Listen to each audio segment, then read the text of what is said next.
Bismillahirrahmanirrahim. Assalamualaikum warahmatullahi wabarakatuh. Nama saya Nur Amira Najah binti Azman. Hari ini saya akan memulakan pembentangan kumpulan saya yang bertajuk Kepentingan Falsafah dalam Islam. Maksud falsafah.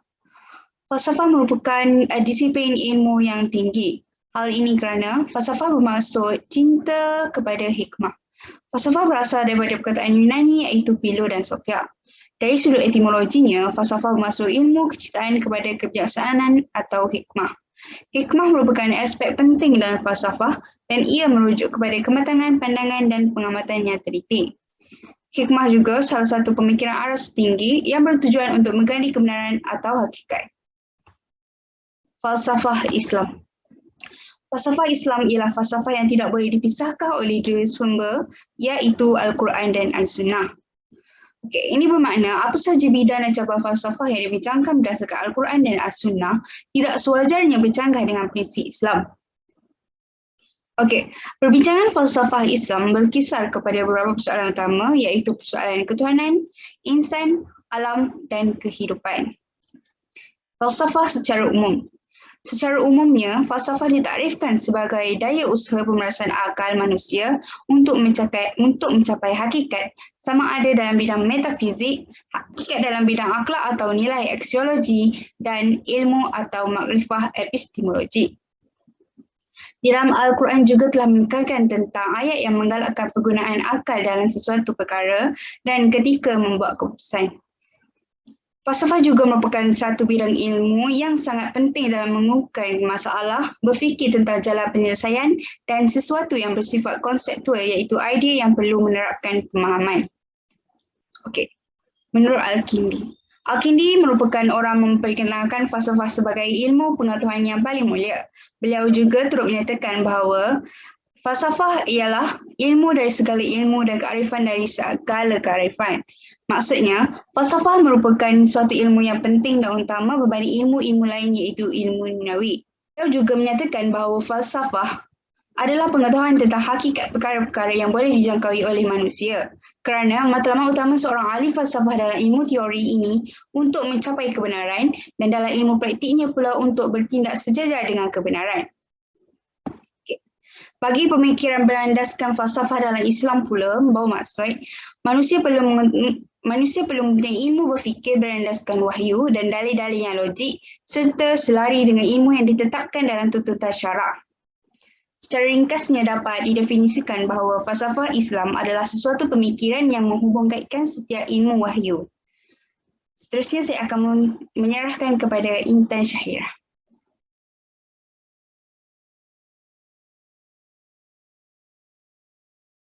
Assalamualaikum warahmatullahi wabarakatuh. Nama saya Intan Syahirah binti Ramli. Baiklah, di sini saya akan menerangkan beberapa kepentingan falsafah dalam Islam. Baiklah, di sini saya akan membentangkan 3 kepentingan falsafah dalam Islam. Yang pertamanya adalah pemahaman terhadap Al-Quran menjadi mudah dan lebih mendalam. Yang kedua adalah mampu membezakan pemikiran yang benar dan yang salah. Manakala yang terakhir adalah mampu mempertahankan akidah Islam. Baiklah, saya akan membentangkan secara lebih terperinci.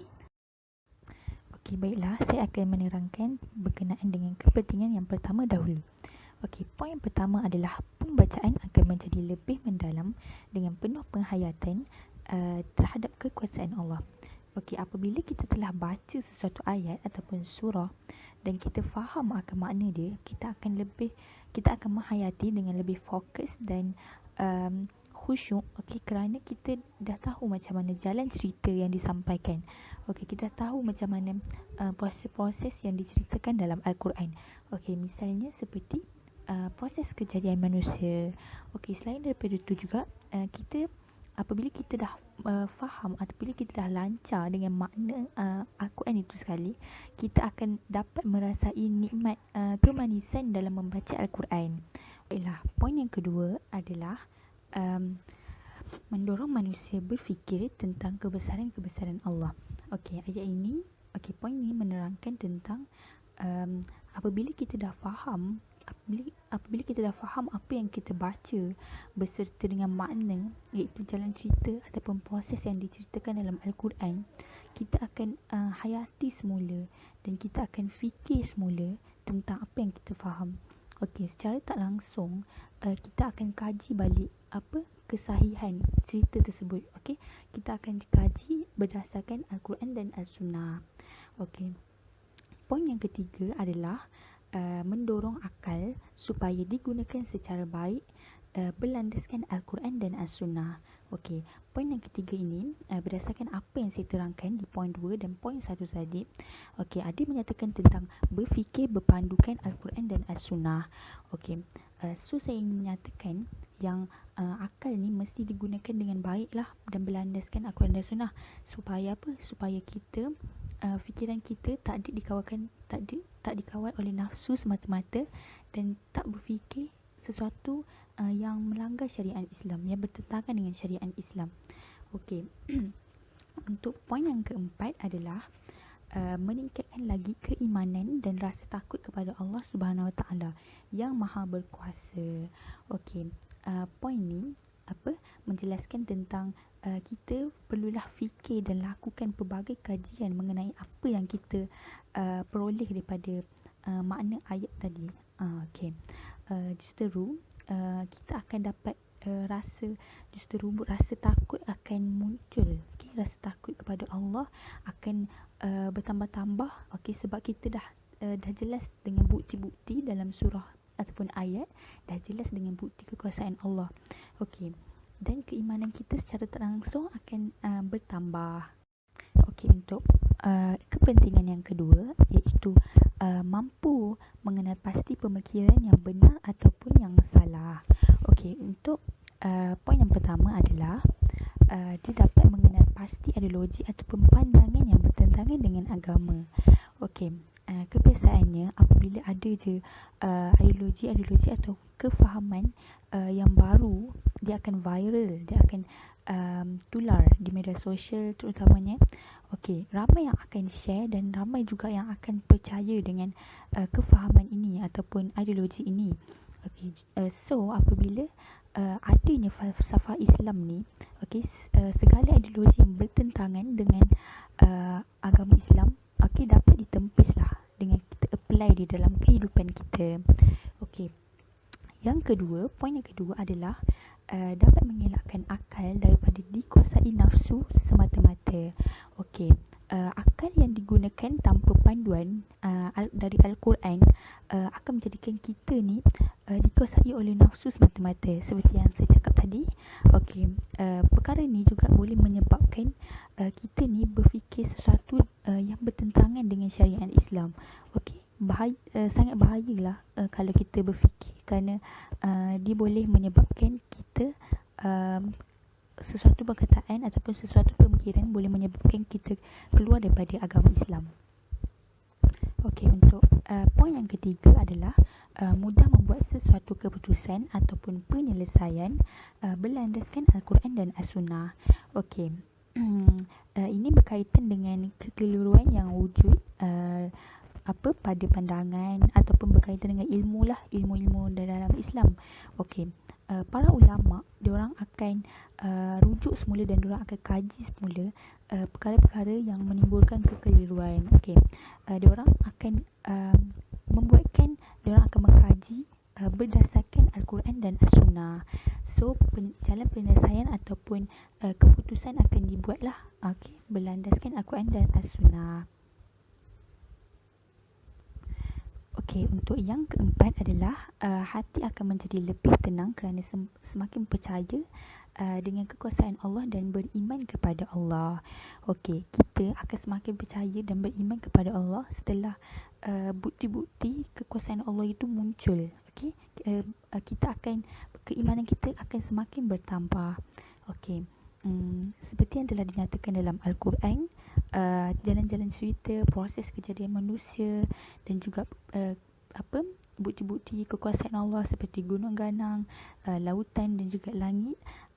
Dengan adanya bukti itu, dia akan menguatkan lagi iman kita dan menguatkan lagi kepercayaan kita kepada Allah. Okey, apabila kita yakin dengan kuasa Allah, kita akan dapat merasa nikmat kemanisan iman itu sendiri. Okey, untuk kepentingan yang ketiga iaitu mampu mempertahankan akidah Islam yang benar.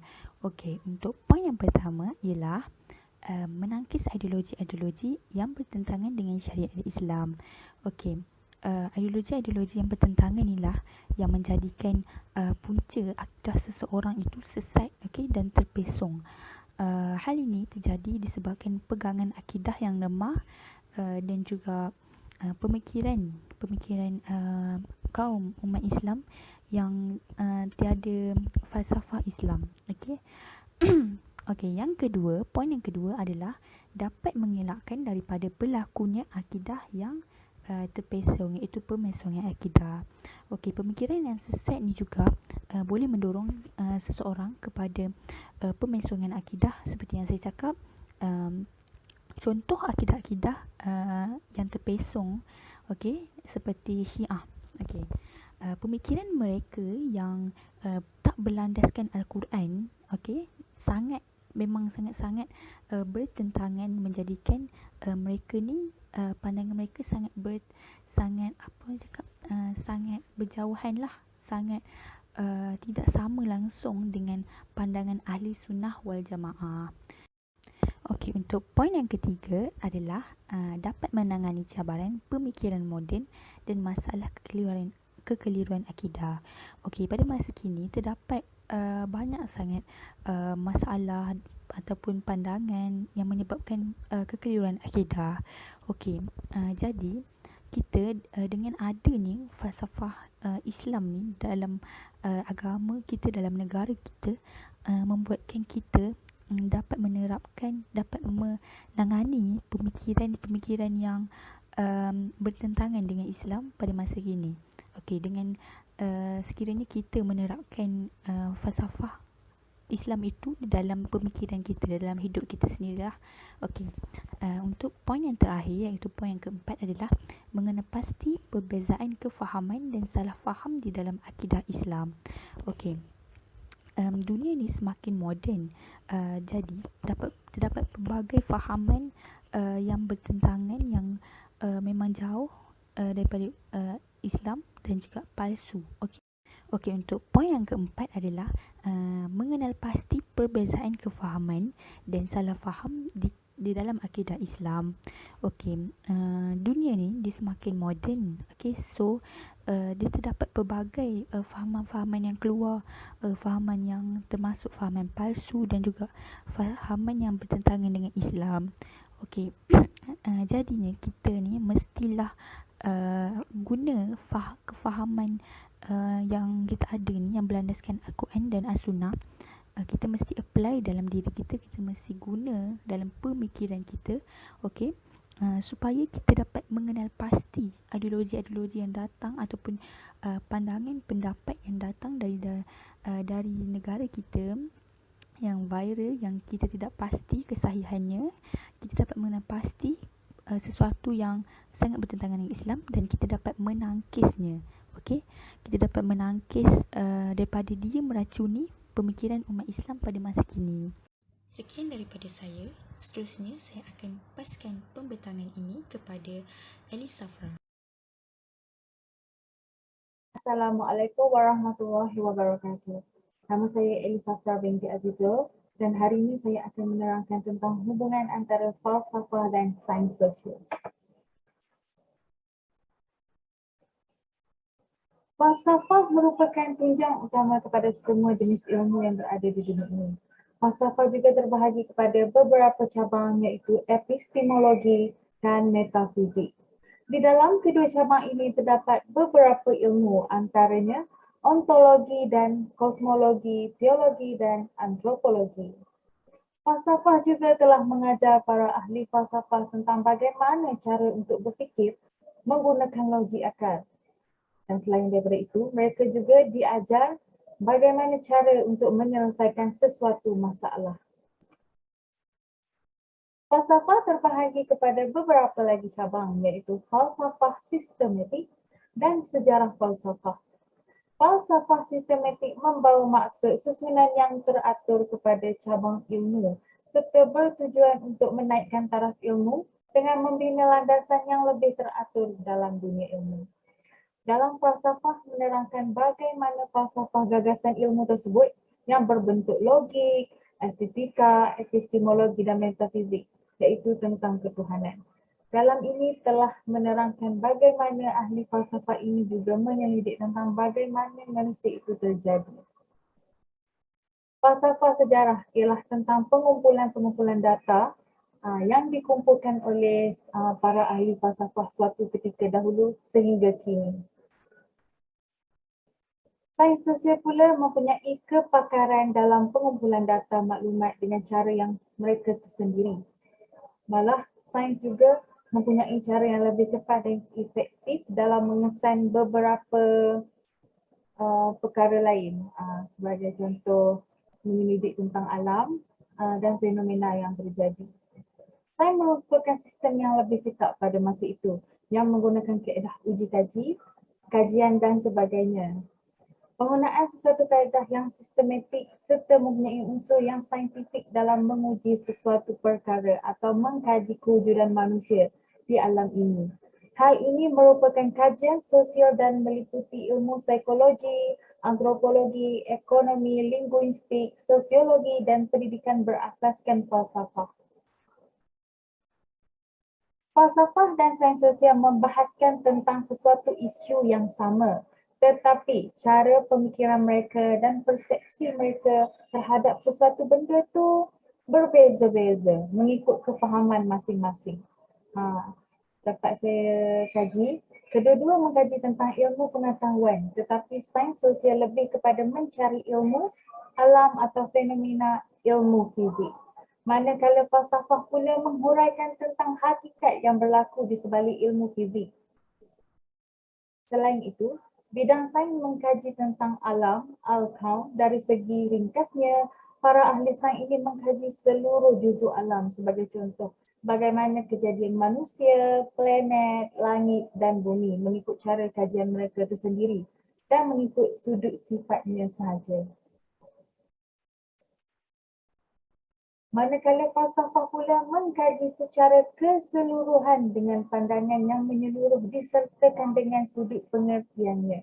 Penyelidikan dari segi sains sosial itu hanyalah diambil daripada segi luaran dan tidak mendalam seperti mana ahli falsafah mengamalkan. Diorang ni mengkaji secara mendalam dan luaran. Bukannya tengok daripada segi luaran sahaja, tetapi dalaman juga diorang mengambil aspek. Sebagai contoh yang kita dapat saya kasih, manusia. Kalau sains dia mengkaji luaran sahaja dari segi sains, macam mana manusia itu terjadi. Tetapi kalau dalam falsafah mengambil daripada segi semua sudut, diorang mengambil daripada pandangan Islam dan sebagainya.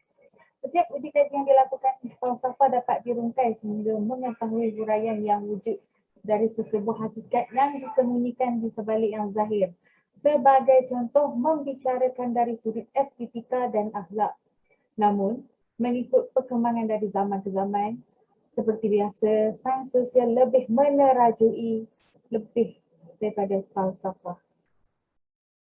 Antara perbezaan persepsi yang dapat diberikan ialah bagaimana proses manusia itu terjadi.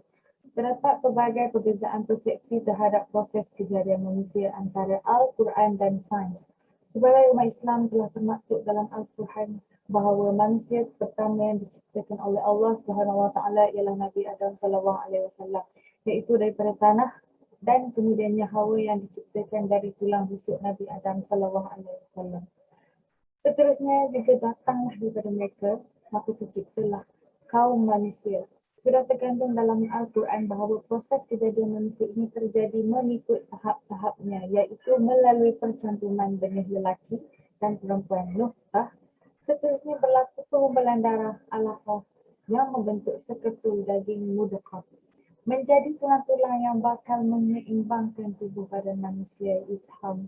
Dan seterusnya tulang-tulang tersebut disaluti daging-daging yang bakal melindungi tulang-tulang tersebut. Maka Allah Subhanahu Wa Taala meniupkan roh ke dalam badan manusia tersebut. Manakala mengikut teori sains pula, kejadian manusia itu terjadi mengikut 3 tahap, iaitu pre-embryonic, embryonic dan tahap fetus. Selepas melalui beberapa tahap tersebut, maka terhasillah janin yang bakal membesar sebagai seorang manusia dan dilahir ke dunia. Terdapat juga teori yang dibawakan oleh Aristotle dan Charles Darwin yang menyamakan proses kejadian manusia ini sama dengan orangutan. Hal ini adalah kerana terdapat kesamaan dalaman antara orangutan dan manusia. Jadi, jelas secara ringkas yang dapat diberikan untuk menunjukkan perbezaan pendapat antara ahli falsafah dan sains sosial terhadap sesuatu proses mengikut dalil yang termaktub dalam Al-Quran. Assalamualaikum warahmatullahi taala wabarakatuh. Saya Nur Syamini Amira binti Muhammad Zaki ingin menerangkan tentang tajuk perbezaan falsafah pendidikan Barat dan Islam. Yang pertama, perbandingan falsafah. Falsafah pendidikan Islam dan Barat berbeza dari segi konsep, matlamat, sumber, peranan guru dan kurikulum. Tajuk kita yang pertama ialah konsep. Konsep falsafah Barat dan Islam. Falsafah Barat konsepnya ialah mempunyai ciri-ciri semula jadi manusia bersifat sejagat, iaitu bersifat menyeluruh ataupun antarabangsa. Yang kedua, menumpukan perkara asas sahaja.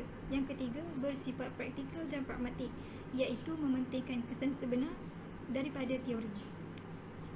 Beralih pula kepada falsafah Islam. Yang pertama, mewujudkan keseimbangan antara potensi fizikal, intelek dan rohani manusia. Yang kedua, menyatukan semua ilmu pengetahuan yang bersumberkan Al-Quran sebagai teras pendidikan. Beralih kita ke tajuk kedua, iaitu matlamat. Matlamat falsafah Barat dan Islam. Falsafah Barat untuk mengasaskan falsafah Barat, matlamatnya adalah untuk mengasaskan corak budaya dan masyarakat yang baru. Yang kedua, melahirkan individu yang sedia menghadapi perubahan.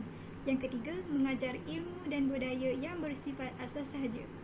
Beralih kepada falsafah Islam, matlamatnya membentuk Muslim yang berilman, berilmu dan berakhlak. Yang kedua, melahirkan masyarakat yang aman, harmoni dan bersepadu. Yang ketiga, menjadikan insan yang bertanggungjawab sebagai hamba dan khalifah Allah Subhanahu Wa Taala di muka bumi ini. Bagi tajuk ketiga pula iaitu sumber. Sumber falsafah Barat dan Islam. Bagi falsafah Islam, sumber falsafah Islam ialah ilmu wahyu, ilmu akhirat, Al-Quran dan As-Sunnah. Bagi falsafah Barat pula terbahagi kepada dua kategori iaitu tradisional dan moden. Bagi tradisional, yang pertama iaitu perennialisme dan yang kedua esensialisme. Bagi moden pula, yang pertama ialah progresivisme, yang kedua rekonstruksionisme dan yang ketiga eksistensialisme. Okey, saya akan menerangkan dengan lebih lanjut lagi untuk tradisional dan moden ini. Bagi aliran tradisional, yang pertama iaitu perennialisme. Perennialisme ini berasal dari perkataan perennial yang membawa maksud tidak berubah. Bagi ahli perennialisme ini, ketelusan merupakan sesuatu yang tidak akan berubah. Pendidikan berfokuskan kepada carian dan sebaran ilmu yang tidak berubah. Okey, itu bagi perennialisme. Beralih pula kepada esensialisme. Esensialisme ini merupakan satu pergerakan falsafah yang sistematik dalam bidang pendidikan pada tahun 1930-an. Yang kedua, pada dasarnya mazhab ini bersifat konservatif, iaitu tidak mudah menerima perubahan, tetapi telah berubah kepada bersifat praktikal dan pragmatik, iaitu mementingkan kesan sebenar daripada ciri teori. Bagi aliran moden pula, progresivisme. Progresivisme ini ia melihat perubahan sebagai intipati realiti, iaitu berdasarkan pengalaman. Ilmu yang kedua, ilmu yang hanya bersifat relatif dan tentatif, iaitu ilmu yang masih boleh diubah. Yang ketiga, mendidik murid-muridnya agar dapat menyesuaikan diri terhadap perubahan. Yang kedua, rekonstruksionisme. Rekonstruksionisme ni ia menjadikan sekolah sebagai tempat ataupun landasan untuk mendidik masyarakat dan untuk membentuk masyarakat dan budaya yang baru. Eksistensialisme ni pula iaitu untuk menjadikan seseorang individu itu bertanggungjawab atas diri sendiri, mempunyai kebebasan dalam menentukan matlamat diri dan juga membuat keputusan sendiri tanpa merujuk sumber yang berautoriti dahulu. Bagi peranan guru Barat, yang pertama merupakan pakar penyampai ilmu. Yang kedua, membimbing dalam sesuatu kerja kumpulan. Yang ketiga, mendisiplinkan muridnya. Yang keempat, merupakan model yang berpendidikan dan berpengetahuan dalam ilmu, kebudayaan dan nilai dalam masyarakat. Untuk guru Islam ni pemberi ilmu. Yang kedua, pembimbing dalam membentuk sasiah diri murid. Yang ketiga, pendorong murid menjadi insan yang lebih beriman dan bertakwa. Yang keempat, menjadikan murid sebagai hamba dan khalifah yang bertanggungjawab atas agama Islam. Tajuk kelima ialah kurikulum. Kurikulum pendidikan barat dan Islam. Bagi pendidikan barat, kurikulum pendidikan barat ini ia lebih kepada bidang kemanusiaan, bidang kesusasteraan, bidang sains sosial, bidang estetik iaitu moral dan emosi, yang lebih kepada moral dan emosi lah. Yang kelima, bidang matematik. Dan yang keenam, bidang seni dan budaya. Dan yang ketujuh, bidang vokasional iaitu lebih kepada mesin dan teknologi. Bagi pendidikan Islam pula, pengajaran Al-Quran dan hadis iaitu As-Sunnah. Yang kedua, bahasa Arab. Ini adalah kerana bahasa Arab dapat membantu kita dalam menghayati Al-Quran dan mendalami hadis. Yang kedua, ini adalah tergolong dalam bidang kemanusiaan iaitu pengajaran tarikh Islam iaitu sejarah Islam.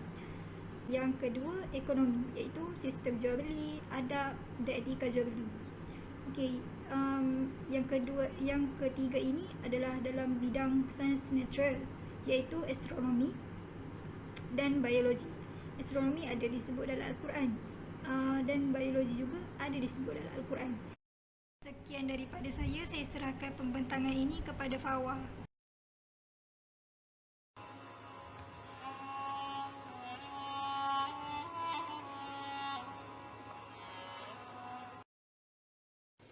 Assalamualaikum warahmatullahi wabarakatuh. Saya Wana Fawakir Aliyin binti Wania. Pada bahagian ini, saya akan mengulaskan mengenai pandangan Ibnu Khaldun terhadap falsafah pendidikan. Abdul Rahman bin Muhammad atau lebih dikenali sebagai Ibnu Khaldun dilahirkan pada tahun 732 Hijrah bersamaan 1332 Masihi di Kairah, Mesir. Beliau mendapat pendidikan sejak kecil di dunia dan fes, iaitu dalam bidang Al-Quran, hadis, falsafah kesusasteraan Arab, syariah, matematik, astronomi dan banyak lagi. Ibnu Khaldun telah berpindah di beberapa tempat, antaranya seperti Algeria, Granada, Mesir, Fes dan Bugi. Beliau juga berkesempatan untuk berkhidmat dengan Sultan Mesir, dengan pemerintah Mesir iaitu Sultan Burqaq pada usia remaja. Beliau meninggal pada tahun 808 Hijrah bersamaan 1406 Masihi pada ketika umur beliau mencecah 87 tahun di Kairah, Mesir.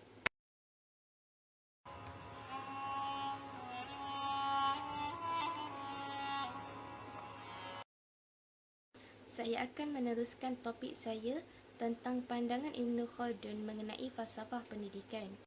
Pandangan Ibnu Khaldun yang pertama ialah pendidikan menurut Ibnu Khaldun dilahirkan serentak dengan makrifah. Makrifah ialah ilmu pengetahuan. Sebagaimana yang diketahui, makrifah merupakan sifat sejati, sifat semula jadi dan sudah menjadi tabiat bagi setiap manusia.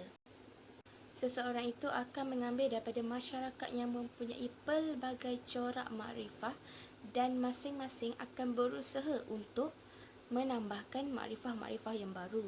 Dalam masa yang sama, ia akan berlaku tindakan mengambil dan memberi makrifah dan pada akhirnya akan menghasilkan satu proses saling mempengaruhi dan dipengaruhi.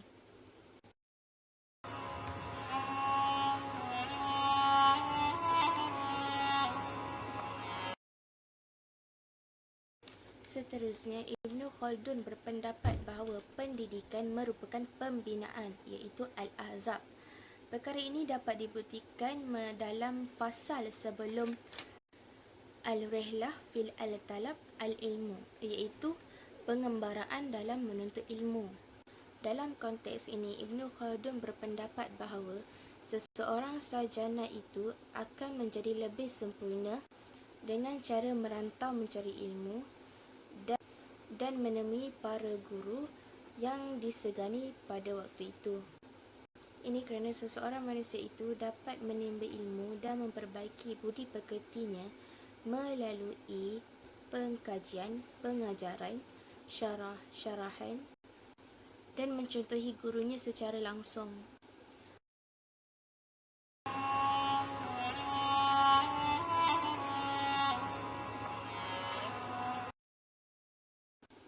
Akhir sekali, pandangan Ibn Khaldun terhadap falsafah pendidikan ialah Ibn Khaldun melihat pendidikan secara menyeluruh. Beliau mengaitkan ilmu dengan keterampilan manusia. Beliau berpendapat bahawa ilmu sangat berpengaruh dalam membentuk akal pemikiran. Menurut Ibn Khaldun, setiap keterampilan manusia mempunyai kedudukan tersendiri serta mempengaruhi seseorang dan memberikan kecerdasan. Kecerdasan inilah yang akan merangsang akal supaya menerima pengetahuan dan dapat meningkatkan kewarasan fikiran. Oleh itu, bagi beliau, kelebihan dan kesempurnaan seseorang untuk berfikir bagi pelajar ditentukan oleh keterampilan yang baik yang diperoleh melalui sistem pelajaran mereka sendiri. Seterusnya, saya akan menyambung pembentangan kawan saya. Perbezaan falsafah pendidikan menurut John Dewey. Biodata John Dewey. John Dewey merupakan ahli falsafah, ahli psikologi dan pendidik American atau lebih dianggap sebagai ahli falsafah Amerika. Beliau dilahirkan pada tahun 1859 dan dilahirkan di Berlin, Vermont. Beliau meninggal pada tahun 1952 sewaktu beliau berusia 93 tahun. Beliau tamat pelajaran pada tahun 1881 di University Johns Hopkins. Beliau bertugas di University Minnesota dan mengetuai Jabatan Falsafah Psikologi dan Pedagogi di University Chicago pada tahun 1894 hingga 1904. Sewaktu di University Chicago, beliau menubuhkan sekolah eksperimen, tetapi beliau terpaksa melepaskan jawatannya kerana berlaku kontroversi. Setelah itu, beliau bertugas di University Columbia pada tahun 1904 hingga 1931 dan bersara sebagai Profesor Emeritus. Antara karya-karya John Dewey, Freedom and Culture, Art and Experience, The Quest of Certainty, Human Nature and Conduct, Experience and Nature, Democracy and Education.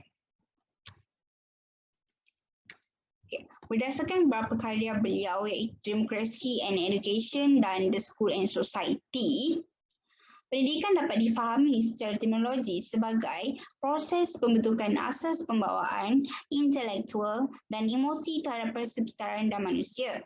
Pernyataan yang paling sesuai untuk menghurai pendidikan menurut John Dewey ialah pendidikan dapat dihuraikan melalui pendidikan, melalui interaksi dengan orang yang lebih tua atau melalui institusi pendidikan formal. Dewey turut menghuraikan bahawa pendidikan merupakan usaha menyusun pengetahuan untuk membantu manusia meningkatkan lagi pengetahuan yang mereka miliki. Pengetahuan yang membawa kepada kehidupan mereka lebih selamat, bermanfaat dan bertambah tinggi lagi darjat pengetahuan mereka. Dewey juga berpendapat bahawa pendidikan adalah merupakan penghidupan, bukan semata-mata persediaan untuk hidup. Oleh kerana itu, Dewey menjadikan sekolah bukan sahaja tempat untuk menimba ilmu, tetapi sebagai medan kepada murid untuk menjalani kehidupan yang sebenar. Pengetahuan. Pengetahuan juga dapat dilihat sebagai suatu fenomena sementara yang perlu diselidik dan diberi mengikut situasi. Penggunaan pengetahuan lebih diutamakan berbanding pencarian kebenaran. John Dewey berpendapat bahawa pengetahuan bermula apabila manusia mempunyai masalah. Hal ini kerana apabila mereka mempunyai masalah, mereka akan berfikir bagaimana untuk menyelesaikan masalah yang mereka hadapi. Dengan andaian atau hipotesis yang pelbagai ini, John Dewey berpendapat adalah jalan yang digunakan untuk sampai ke tujuan atau menyelesaikan masalah dianggap sebagai pengetahuan. Dengan pemahaman ini juga, pengalaman biasa dalam dunia seharian adalah satu-satunya realiti yang sentiasa ada pada manusia dan yang perlu diperlukan terhasil dari interaksi di antara manusia dengan sekeliling. Okey. Oleh kerana asas pemikiran Dewey berpaksikan kepada falsafah pragmatisme, maka John Dewey menyarankan tentang nilai etika yang relatif berdasarkan kepada konteks dan situasi dan permasalahan yang tertentu. Ukuran benar dan salah, adil atau tidak adil, berasaskan kepada perimbangan akal semata-mata yang dibantu dengan perolehan faedah dan keuntungan hasil daripada sesuatu aktiviti. Perkara yang paling penting ditekankan oleh John Dewey dalam pemikiran pendidikan adalah pendemokrasian di dalam pendidikan. Selanjutnya, dalam mendasari pemikiran pendidikan, pengalaman sebagai senjata utama. Hal ini kerana John Dewey berjaya mengilhamkan idea pembelajaran sepanjang hayat mereka melalui pengalaman dia. Oleh itu, bagi Dewey, pendidikan tidak hanya meliputi atau melibatkan pembinaan pengalaman dalam kehidupan murid-murid di sekolah, tetapi berlangsung secara berterusan sepanjang kehidupan manusia. Pengalaman inilah yang perlu difahami oleh guru agar proses pembelajaran dan pelajaran dapat disampaikan dengan lebih baik. Oleh itu, menjadi tugas utama sekolah untuk menyediakan situasi yang membolehkan kesinambungan pendidikan selepas berakhirnya persekolahan dengan menghasilkan produk terbaik yang membolehkan setiap murid memperolehi peluang merasai pembelajaran sepanjang hayat mereka. Melalui pendidikan inilah manusia akan memahami perubahan dan jenis manusia yang pelbagai. Sekian, terima kasih.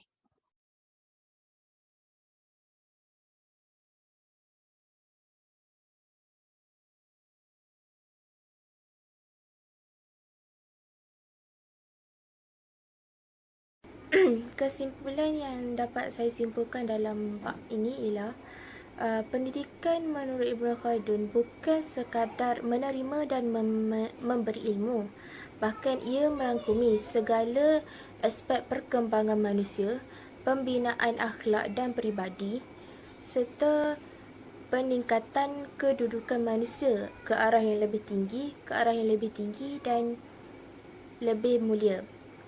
Seterusnya dapat membina kehidupan yang lebih baik.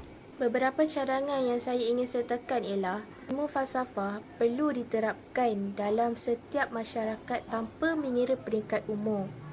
Seperti mana yang kita tahu, falsafah merupakan suatu ilmu yang berteraskan fakta. Oleh itu, setiap masyarakat perlu didedahkan dengan ilmu falsafah ini tanpa mengira peringkat umur. Dengan mendalami ilmu falsafah ini secara tidak langsung, seseorang itu akan menggunakan akal fikiran mereka untuk berfikir secara logik. Untuk mempelajari falsafah, kekuatan logik haruslah kuat.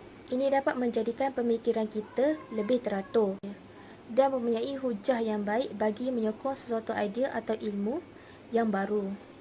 Cadangan saya seterusnya ialah pihak-pihak wajib perlulah mendedahkan dan menerangkan mengenai kepentingan ilmu falsafah.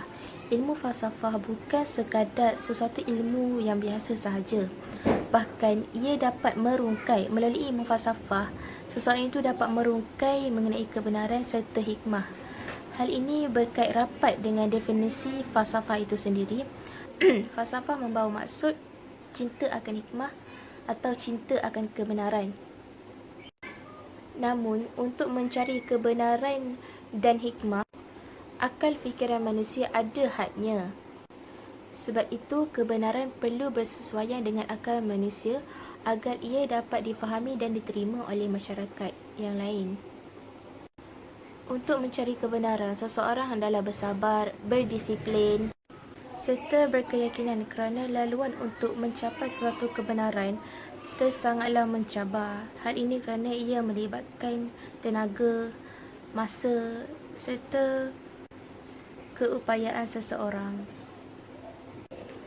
Itu sahaja daripada saya. Terima kasih. Rumusan dan cadangan.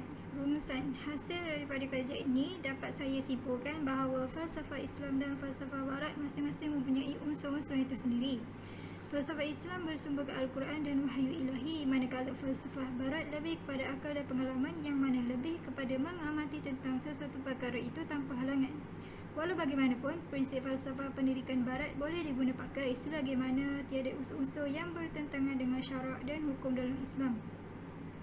Oleh itu, umat Islam perlu bersungguh-sungguh mengharungi segala cabaran dan menguasai ilmu dan teknologi yang bukan hanya kepada kepentingan diri sahaja, bahkan kesejahteraan saudara sesama Islam supaya lebih berkembang dan maju ke hadapan dalam kerangka penghasilan ilmu yang berpaksikan tauhid. Okey, cadangan saya yang pertama ialah perkara yang dipelajari dalam pendidikan barat juga perlu dikaitkan dan diterapkan juga dalam hal pendidikan Islam selagi mana ianya mengikut atau selari dengan hukum syarak yang berlandaskan Al-Quran dan As-Sunnah. Hal yang demikian ini adalah bagi menjamin masa hadapan bagi seseorang individu itu untuk menghadapi cabaran dan rintangan dalam hidup di zaman moden ini.